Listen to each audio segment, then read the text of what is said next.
आज आहे आपला day 8 tiffin series, lunch, office series. तर त्यासाठी मी आज शिमला मिरची मसाला बनवलेले आहे.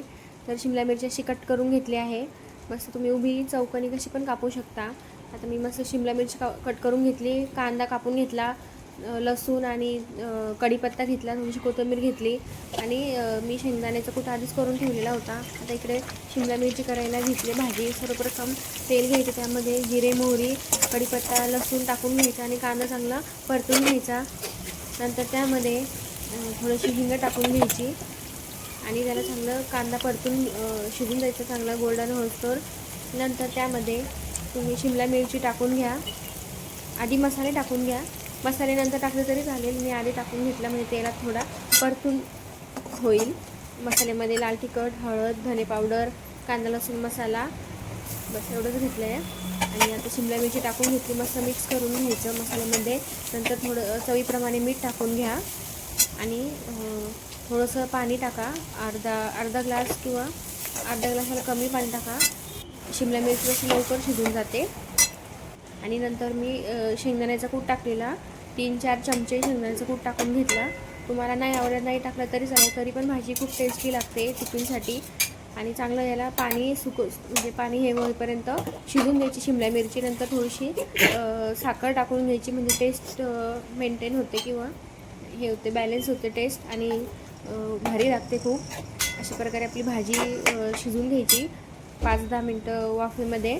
मग कोरडी होऊन जाते एकदम आणि टिफिनला पण खूप सोयीस्कर आहे ही भाजी.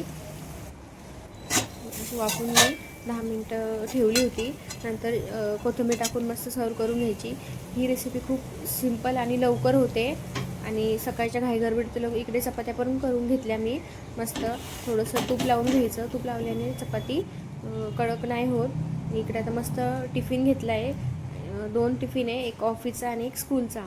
तर त्यामध्ये अशा प्रकारे मी भाजी टाकून घेतली आणि सॅलडसाठी काकडी, टोमॅटो आणि एक हे घेतलेलं आंबा, कैरी घेतलेली आणि चपात्या अशा फोल्ड करून ठेवायच्या अशा चौकोनी. मग त्या जास्त कडक होत नाही आणि काही नाही, एकदम व्यवस्थित राहतात. तुमच्याकडे बटर पेपर असला तरी तुम्ही लावून बटर पेपरमध्ये रॅप करून ठेवू शकतात. हे बघा, अशा प्रकारे आपले टिफिन तयार आहे.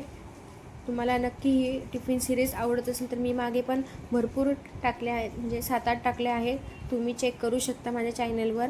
आवडलं तर लाईक, सबस्क्राईब आणि कमेंट नक्की करा. तुम्ही यामध्ये स्वीट पण देऊ शकता. जर तुमच्याकडे लाडू वगैरे असेल, मखाने असेल, ड्रायफ्रूटचे लाडू असेल तर सर्व तुम्ही याच्यामध्ये देऊ शकता. अशा प्रकारे टिफिन पॅक करून द्यायचा आणि मुलांना किंवा ऑफिसमध्ये पण खूप भारी वाटतं असं टिफिन दिला तर. नक्की ही रेसिपी ट्राय करा, खूप भारी आहे भाजी.